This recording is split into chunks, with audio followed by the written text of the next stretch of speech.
So this was the passage we were given. It is a Shankranti Day discourse by Swami. I'll read it out and then we'll go through the questions. Fill the heart with the light of Prema. Let every human being remake himself. Let us understand that we live not for money making, not for fulfilling our wants, not for scholarly and intellectual pursuits, but for spiritual development. Effects of karmas of the past have to be effaced with karmas backed by prema. Every karma must have a background of prema. It is only in this world that spiritual progress can be made. Annihilation of the ego and dissolution of desires can be made here and now. Conquer desires, the little I feeling, vasanas, fancies, vikaras, passions, raga, attachment, and dvesha, aversion. All these have built this world of appearances and illusions. Fill the heart with the light of prema so that the evil qualities of hate, greed, and conceit find no place therein. In winnowing, the dry outer coverings are separated from the grain. So too, you must separate the bad thoughts and emotions from the good and healthy ones. From this Shankranti Day onwards, walk along the flowery path shown by Sai. Receive in full Sai's grace and love. Sai is your Hridaya Sthai, indweller of the heart. Sai is the one who blesses your life with peace. Sai is the one who grants your wishes. It is this Sai who is your Thai, mother. With blessings, Baba, January 1974. So the first question we were given, Swami has said prema means changeless, selfless, fearless love. How can you nurture that kind of unconditional love to become the background and basis of all your actions, all your karmas? I call Sister Girja to share. She's the one who she'll be presenting on this topic. Sairam, everyone. Sairam. Okay.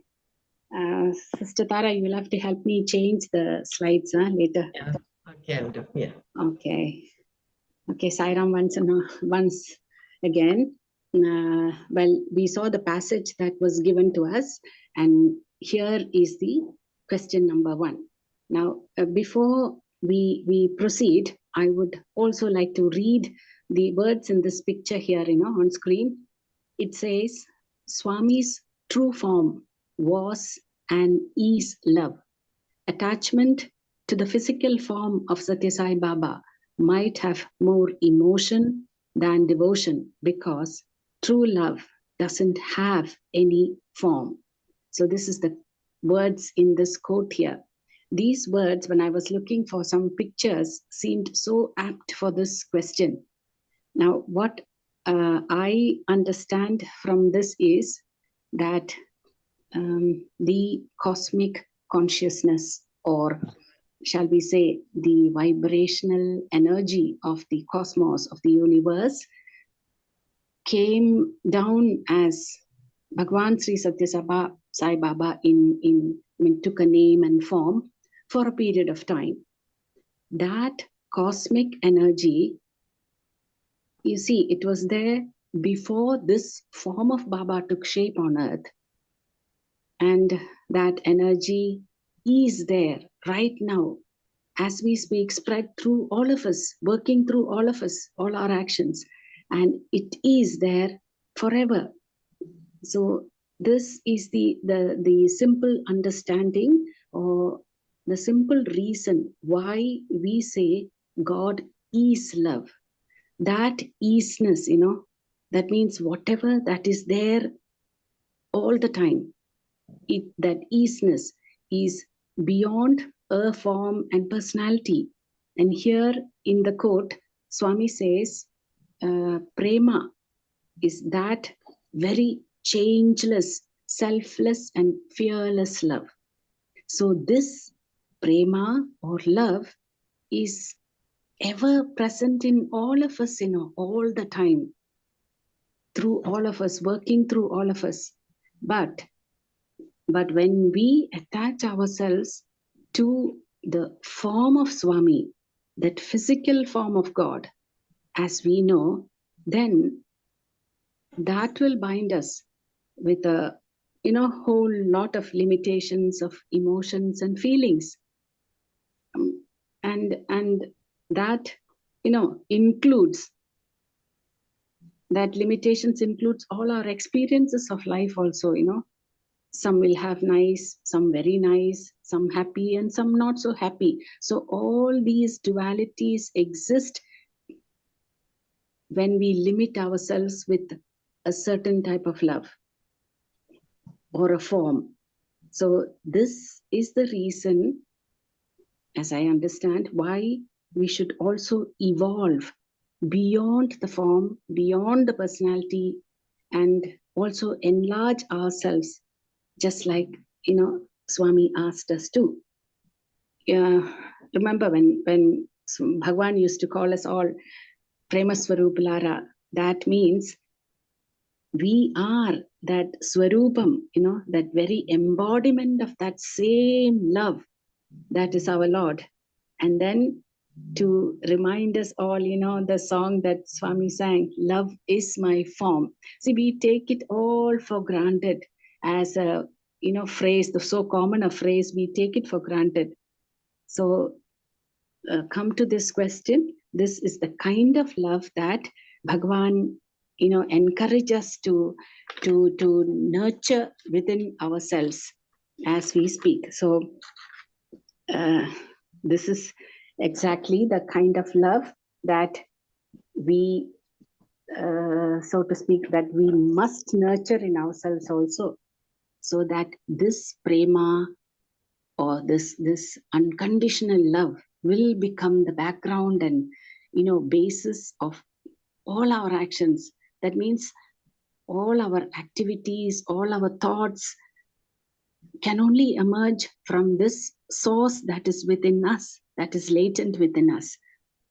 So for that, I think we can move the slide now.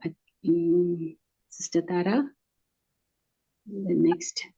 Yeah, continue. Oh, okay. Yeah, the question. Yes.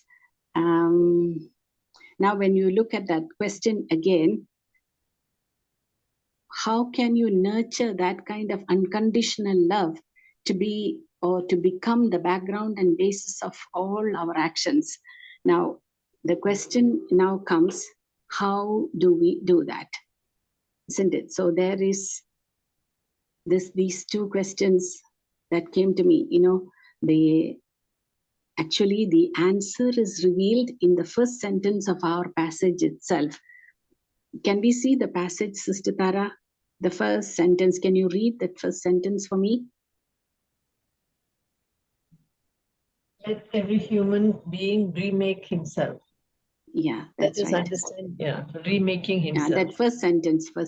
Thank you. Now we go back to that, the other slide, why and how. Yeah, next. The why and the how, yes. Now, this is what the thought came to me. Why and how. Actually, the answer is revealed in this first sentence of this passage, Let every human being remake himself. The answer is already given by Swami to me. This sentence is just simply packed with intense meaning. Just like, Swami's, Bhagwan's every word and sentence. Most of it, we take it for granted. So if we take this sentence itself as a study, then we see, why do we need to remake ourselves? The first question comes. And how do we go about doing that?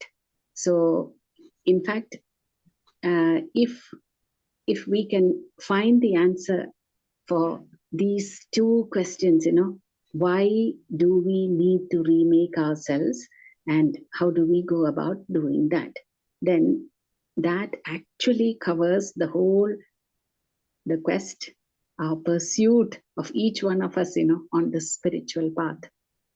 The first part is this, the sentence is why. why do we need to remake ourselves? Now, for that, well, first of all, we need to understand that there is this individual person called I, me, and then there is this purpose for which this individual person, that is I and me, has been born. When we concentrate on this person called I, this individual person, then what happens is immediately this I becomes important. I and mine, my life, my problems, my gain, my loss, my dejection. Then the whole focus shifts to this I, that person, to the personality that I am, what Swami calls as Deha Bhimanam. So eventually, what happens is we have lost the purpose for which we've been given this birth. So actually, the remaking has to be done here. This is what my understanding is, where the whole purpose of our life is not about the person, this personality that I am, but it is about the pursuit of this person. So when we concentrate on the purpose for this person called I, and then what I understand is that becomes the first building block of remaking ourselves. As Swami said, let every human being remake himself.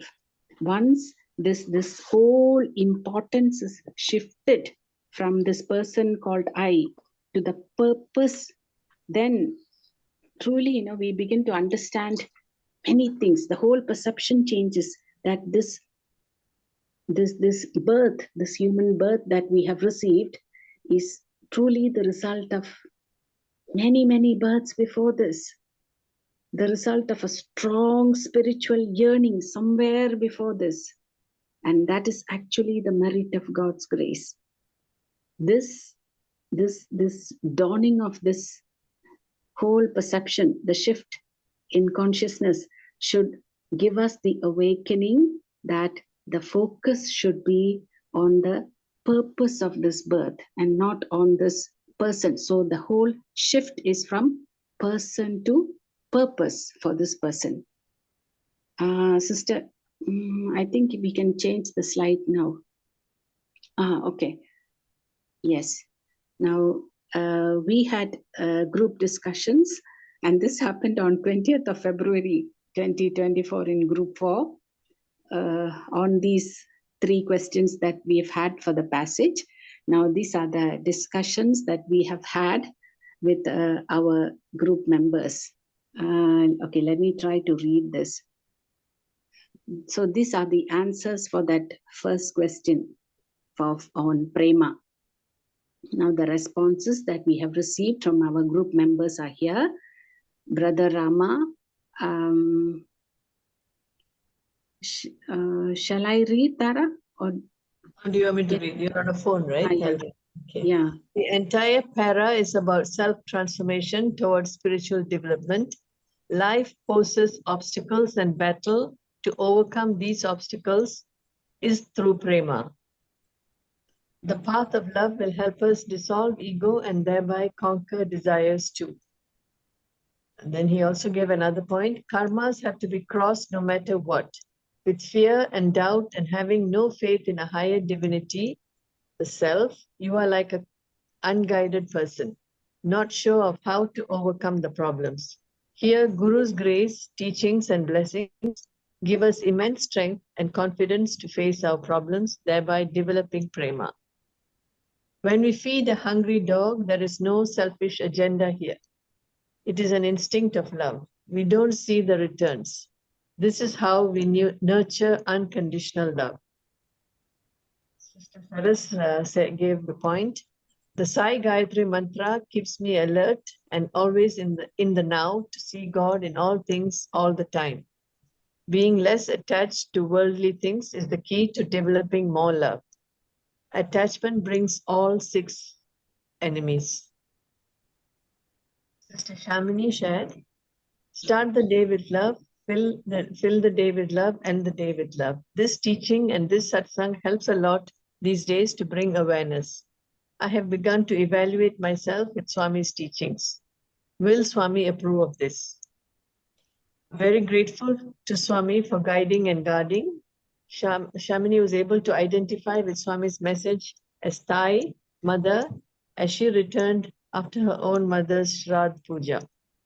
Swami's assurance that he is her mother now. These are all the points that were shared in our group. Yeah, is any one of them here in this group who want to share what they have before I give Swami's answers? Does anyone want to share on this? Is anyone here? Because I can't see who's here.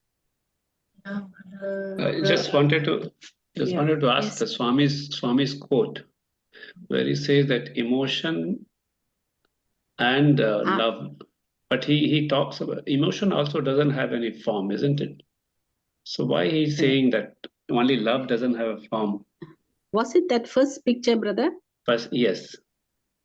That even I'm not sure whether that is a quote from Bhagwan, but I liked it. You liked it, but that's what I was wondering, that why it is written that. Yeah, might have more emotion than devotion. Yeah, and then say devotion doesn't have any form, but I think emotion also doesn't have any form, isn't it? Yeah, I put there, in fact, so that we could discuss and bring out some brain waves also, because I liked it. Yeah, so it's a good quote, but the thought came that emotion also doesn't have love also doesn't have any form. And the other one is emotion and devotion. Yeah. Because true love doesn't have any form. Yeah, and emotion also doesn't have any form, isn't it? I was not sure if actually it is a quote or from someone's. Saira, does emotion have vibration, energy? Yes. Love is energy. Even the emotion also can be energy, because with emotion you do a lot of things. You become emotional, then you work out, because you want to have good health or something like that. You serve people because emotionally you are attached, and you go, and so it is also energy. It is a source of energy for which you are going to serve people. So emotion, love, which is said, that is the energy. It is not an emotion. That's what I was in earlier quotes of Swami. It was told. Because we can feel when there's love, we can feel it. Yeah. These two statements, emotion and devotion, was directly told to me in the room when we had this Darshan Swami's interview. Because I was crying and I put my head on his gown and my head on his lap, and I was crying, and he was rubbing at the back, and I was very emotional. And then my wife said, I was in the room, she said, Swami said, "Hey, my gown is getting wet," he said like that. So then my wife said, "Hey, no, Swami, he loves you a lot." Then Swami said, yes. You see, emotion is one thing, devotion is quite another. This exact two words he said. Emotion is one thing, devotion is quite another. So emotion is you like this feeling, all these things. But devotion is totally a different dimension altogether. When we are devoted to something, means our system, our thinking, all that is going to another plane. So a lot of us can have emotional attachment to Swami, but may not necessarily translate that to devotional aspect of it. So there's a very distinct difference he's making here. This quote, I don't know where this quote comes, because sometimes the quote, they must put where it's the source of the quote, or sometimes when people are translating certain things, it can also be another way. But I don't know. I'm not sure. But this is two statements Swami told directly to me in a funny way. Yeah, I think one of the study circles in Radio Sai, they were telling that Swami was sick and Swami was physically suffering. So a lot of devotees, they went to Swami and said, "Swami, why don't you cure yourself? We cannot feel your we are very sad to hear you suffering. Mm. So, but Swami said, I'm not suffering. So in study circle, they said that actually the devotees wants to impose their feeling on the Lord. Said because of his suffering, he's thinking that Swami is suffering. And then they gave example that Meera was having so much problem, Sakubai was so, but the thing is that as a person, at that person, they were not suffering in that state. It is we impose our emotions on those people. Like Swami was saying, he's saying Swami is suffering, Swami, please cure. But Swami was never suffering. So it is our emotions that they are imposed on these sort of thing. That's why this sort of thing statement comes, I think. Say that. Yeah. Can I add something? I think when you say these emotions more towards the attachment or negative side of it, I know that's how I feel, right? But if you are self-realized or a guru who's, you are normally very stable, what I call equal-mindedness, not affected, But as human being, we can become very emotional, and we always know emotion is always temporary. But there is one type of emotion that is good, and that is the love emotion. Sometimes we cry not because we are emotional, we cry because of love. It's two different things, Yeah. So I think there is a difference, Salam. Because Swami also was emotionally upset when Sai Gita passed away also. So, and Sri Rama also was upset when Sita was taken away also. So the issue is, I think the point is, I wouldn't want to, I won't say negative. I think because when being in the human plane of existence, it's only common, it's only natural to have emotions, because emotions are necessary, because it gives us an indicator. Emotional indicators are very important for our understanding, awareness, regulation. This is all part of human psyche class. So that's okay. That's no problem. But the issue here is that I think the mistake is that just leaving our level of devotion to a mere emotional attachment is what Swami is talking about. We need to escalate that consciousness of the just simply you just having Swami, this, then all that, to another level. I think I like the way Brother Jaga used to tell us those days when the mother comes back from work. The one child watching the television, hi ma, like that, and she continues to watch television, and the other son upstairs doesn't even come down. Hello ma, like that, one shouting like that. Third son comes and Amma, how are you, Amma? You must be so tired, Amma. Come, Amma, like that. She will say like this and keep on adoring her. Fourth child comes inside and basically, hi, Amma, how are you, and all that, and takes her back, and then quickly goes to the kitchen and washes the plate, because the child says, my child knows that mother is too tired, so he's now stepping inside and helping mother in the night, in the aspect. And apparently the mother brought only one sweet. So the question was, where you think that sweet went to? Although he loves all the four children the same way, but who will get the sweet? The one who is now empathetically connected to the mother and fulfills that higher part. I think this dimension is what devotion is all about. Where you're devoted, not only you love emotionally, but it escalates to a point whereby you are empathetically connected to the teacher and you do his work, with devotion. I think Hi, that's Ram. I think it is love, that it is very stable, and peacefulness is love. It's stable. It's not changeable. It is very, like, I don't know how to. It's changeless. It is there with full of peace and calmness. At the same time, it won't get agitated or anything like that. It's stable, but still there can be little emotion, like how the brother said. So, but more, it's most peaceful, calmness, and stable. Yeah. It is changeless. Like they say, it's a real blissfulness. It's changeless. That's what I think. Okay. Sister Tara, can we go back to the discussion slide? Yeah. So these were the answers our group members gave.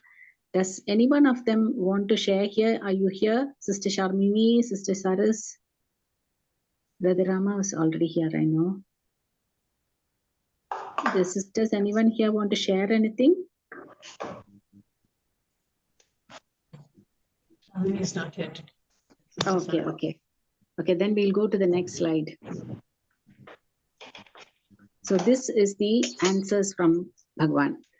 So now the question, again, I'll read the question. Prema means changeless, selfless, fearless love. So how can you nurture that kind of unconditional love to become the background and basis of all your actions, all our karmas? So then again, the question comes, why and how? The question is, why did we lose the tenderness in the heart? And then, like, I was thinking, how can we nurture that kind of love back? So for that why answer I found in Swami's words was, the nurturing of love is possible only in a tender heart. Because of attachment to worldly objects, that tenderness is lost. And another point is, it is not the formal action that counts. Very important, It is not the formal action that counts. Only the good heart behind the action is entitled to respect and regard. So we should develop a tender heart filled with love rather than act mechanically. If there is no love in the heart, there is no use in doing anything whatsoever. This is from Bhagwan. So why did we lose this tenderness in the heart? That was the question that's remaining now. And to the how part of it, Bhagwan's answer comes. So do service to your fellow human beings with pure intentions and always seek good company. Then you can transform yourselves.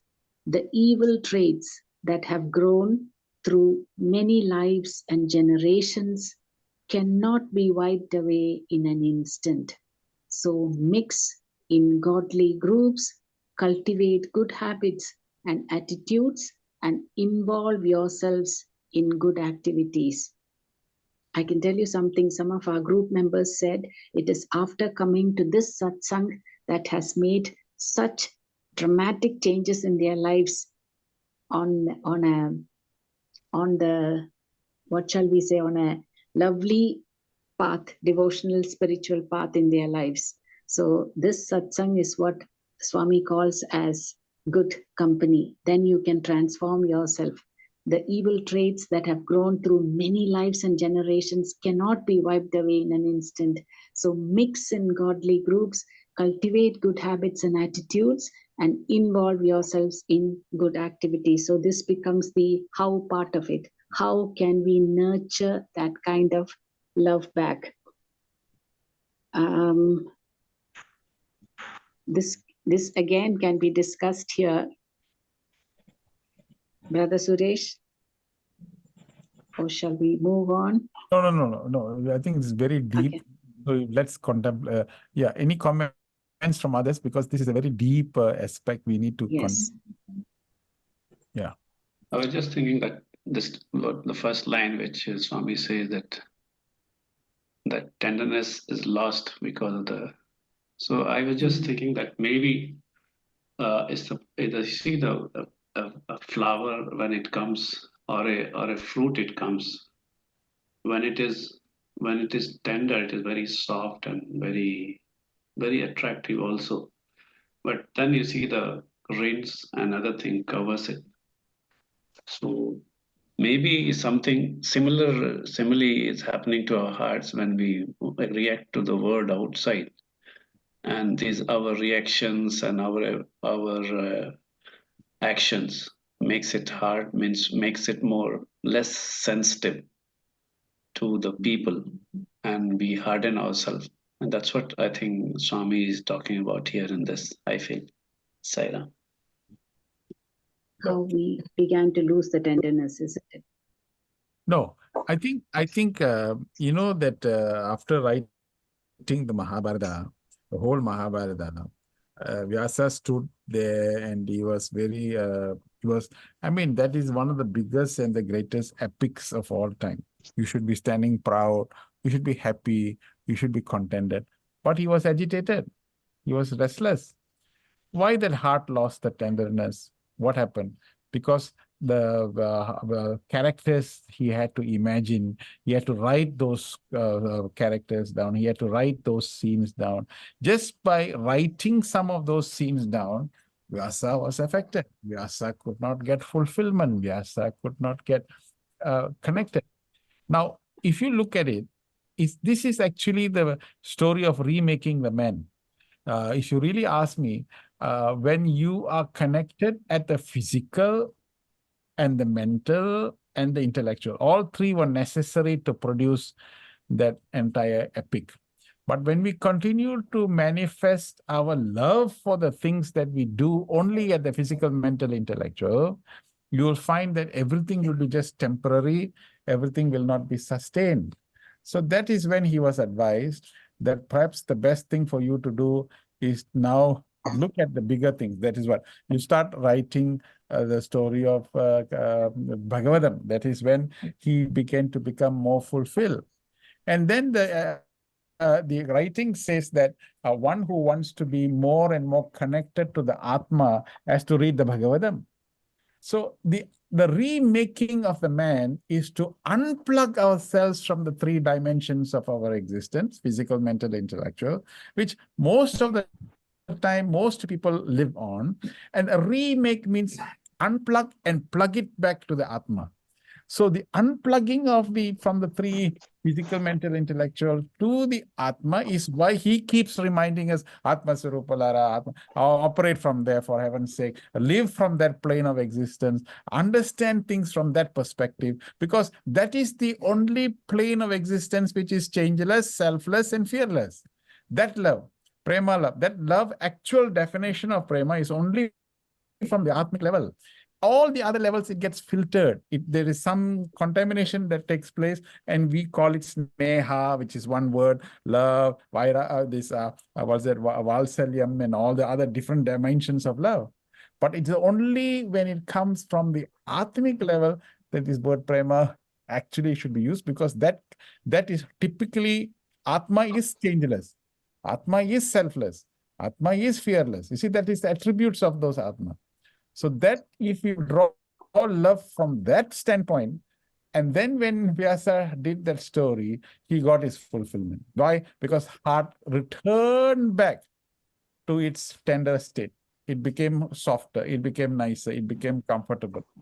So the call at this particular, I think the real call is whether we can get back to our Atmic level by seriously contemplating on this dimension. I think this paragraph, this whole thing is very powerfully implied that maybe our level of platform should change. I think. I mean, this is my 2 cents worth. That's a great way, brother. The three connections. Yeah. Body, mind, intellect, to reshape ourselves. It will not give eventually those 3 levels. These are the 3 levels that will deceive us, because this is what the Maya wants us to do. The Maya wants us to continuously believe that this is the only 3 things that you need to do, my friends. We don't need to worry about anything else. We worry about whatever the senses are decoding. Okay, this is our life. Whatever the impressions that are forming, that gives you the nature of the mind. And then when it's residue and what you call forms as an identity at the deeper levels, then this is our human personality, and we continue to believe this is it. That's when avatar comes down. Hey, hello, hello, hello. You are not this. You are not the name. You are not the form. This is not you. This is not you. Then who are you? What definition? What is that? Atma Swarupa Lara. You are Atma. So that first line, first word of the avatar is the direct, like a whiplash, like that, to wake us up so that we don't function from this state. Wake up. This is not you. This is you. This is the real you. So when we unplug from that experiences, or how do you unplug? Analyze that experiences, understand what the implications. So slowly we develop a vairagya. And because of the vairagya, you don't superimpose the maya on us. Avarna Shakti, the illusion slowly stop to pull down. The curtain opens up, and then we get to, oh my God, this is what Atma is all about. Oh my God. From that standpoint, then we live in the world. Then this is what is actually the self-realized that we are all talking about. It is from this self-realization state that we should go. But okay, but it is very difficult, it's hypothetical, it's theoretical. We can keep saying that, but then we take elements of that. How do we do that? And this is where Swami used to keep on serving other people, and then keep on connecting to other people, keep on making sure love also all help. All these things is to slowly reduce the intensity of the mind and bring it back to the Atmic level. That's what the sadhana is all about. Wow. Sister Tara, is there another slide after this? Oh yeah, this is that. This is Bhagwan's answers. Why did we lose the tenderness in the heart? And I was looking for Swami's quotes, and this struck me. When the mind is directed towards the sensual world, life becomes artificial. When you go to your office, you greet people artificially. The namaskaram, the salutation, is done with ahankaram, the ego. Respect is given artificially for the position and does not emanate from the heart. So this was what I thought, how we lost the tenderness in the heart. And then how can we nurture that kind of love back? Again, I found a quote from Swami. The thought in the mind, the word on the tongue, and the deed by the hand. Try to make all three one. Many people hope to lead good lives by doing good deeds, but I do not believe this is possible. You can never become good by means of good deeds. You have to be good in order that your deeds and words can be good. First, endeavor to be a good person. Thereafter, it becomes possible for you to do good. This is also another powerful, very powerful paragraph, in fact, that can go on and on. Here again, I would like to have some thought waves and any stories anyone would like to share here on any of these. Why did we lose the tenderness in the heart, or how can we nurture that kind of love back? Anyone would like to share?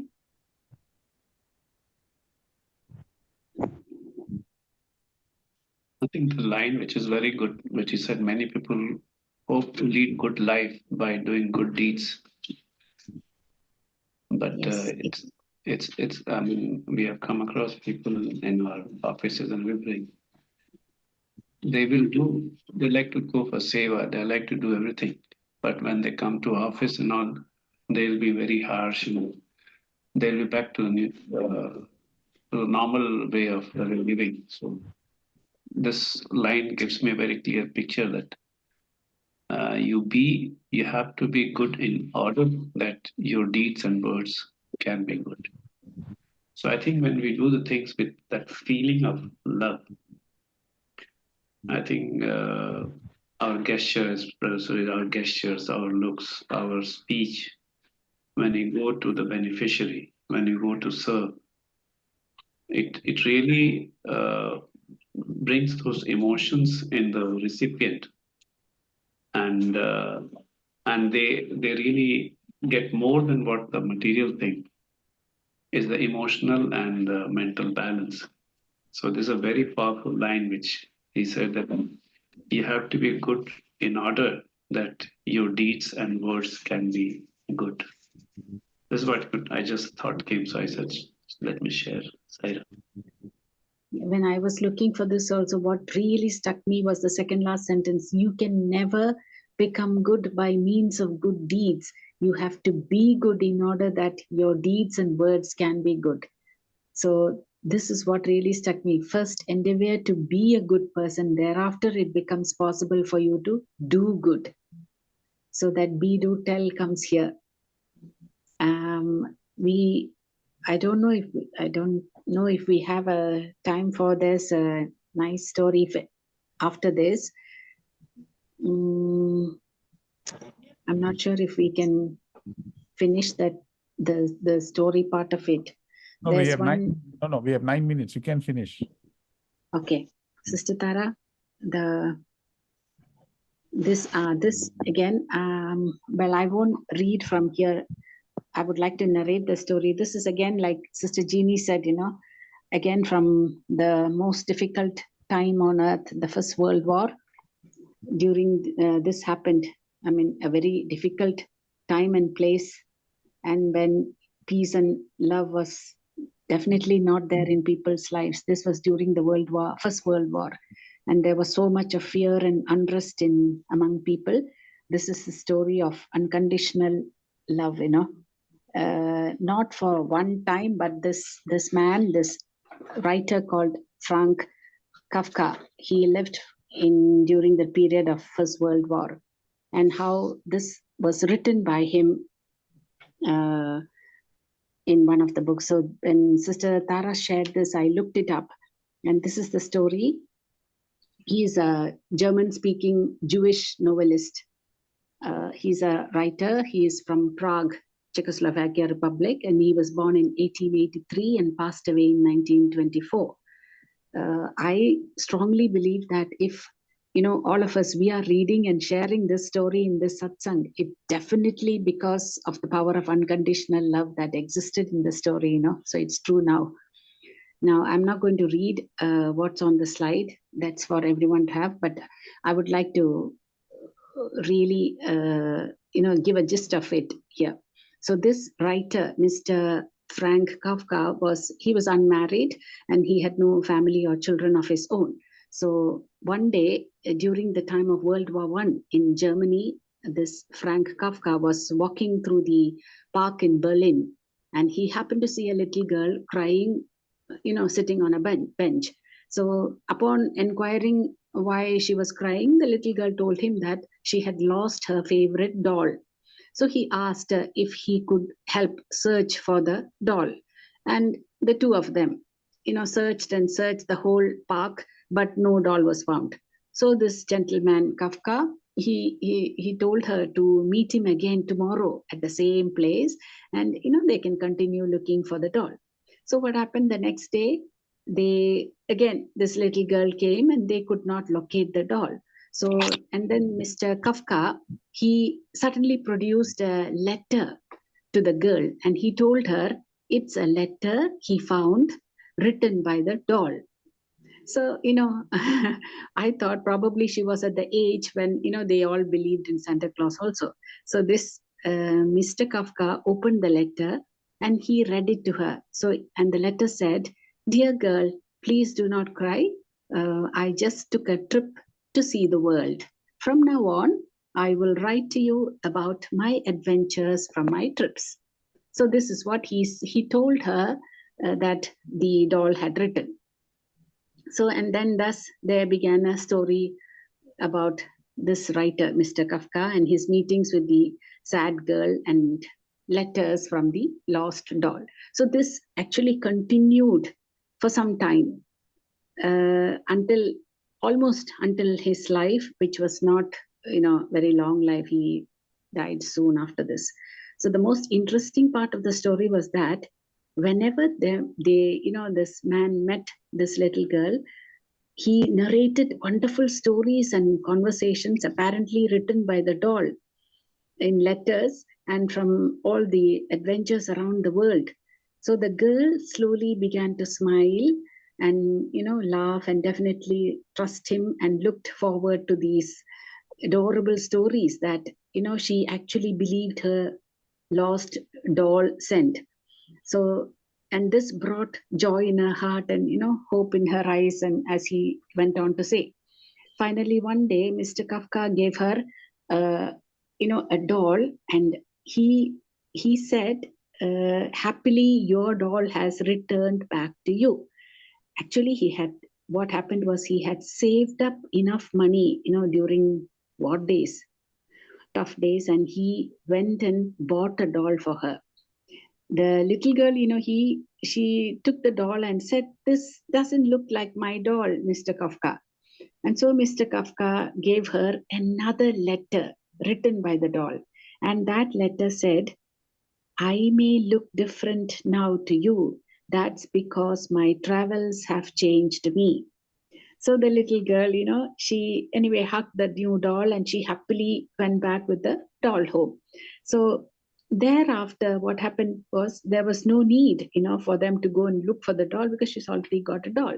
So her doll had returned, apparently. So 1 year later, this writer, Mr. Franz Kafka, he passed away. This girl grew up many years later. She's an adult now, and she was looking through her cupboard, and she found this, what she had fondly kept, her favorite doll with her. This man had given. Now, going through the doll, she found a secret pocket in the doll, and inside it, she found a letter inside the doll, which she had not seen in all these years. Now, this letter is not written by the doll, but it was written by Mr. Franz Kafka. And the letter said, everything you love will probably be lost, but in the end, love will return in another way. So this is why I said, the true story lives even today, shared through these satsangs, probably because simply the power of unconditional love that existed then. So this is the kind of love that Swami is asking us all to imbibe and also inculcate in our lives. I really believe that this is how we can remake ourselves, as Bhagwan said. Just like this, just now Sister Jeannie was sharing about Viktor Frankl's quote. This Franz Kafka also, continued to have that same streak of genuine, unconditional love in this person, So the light of love inside him lighted up that little girl's heart also, gave her a new life. And for her to find that little note years later when she grew up is a sign of unconditional love during the most difficult time on earth. So here again, I saw Bhagwan's quote here, and it says, there is divine love in you, which has neither birth nor death. You direct your love towards that divine love. That love is always with you. If you cultivate such love, you will always remain as embodiments of love. The more you love that divine love, the more it grows. Sai Ram, and thank you all. So that was question 1 from group 4. Sai Ram, and thanks. So we have one more question, right? We have 2 more. Okay, that we can finish next week, yeah. Okay, thank you. It was really, very inspiring, very nice, and very complete. See, finally, the final quote is about that. You're directing your love towards the divine love. And the divine love here is that, the Atmic love that we have, which is changeless, fearless. If you direct our attention towards that direction, love, everything will grow, everything will expand. That's what I say. The more it grows. Okay, so we have, by the way, those of you still, if you are interested to go to Kenya for the spiritual retreat that we are having on the 28th of June, I think you can still register if you want to. Next week, we also have, next Monday morning is the, those of you who want to join, you can join for the Gita classes which we normally have for the USA. For those of you keen, you can join us there on Monday, because I'll send you the link. So till we meet again, thank you and Sai Ram.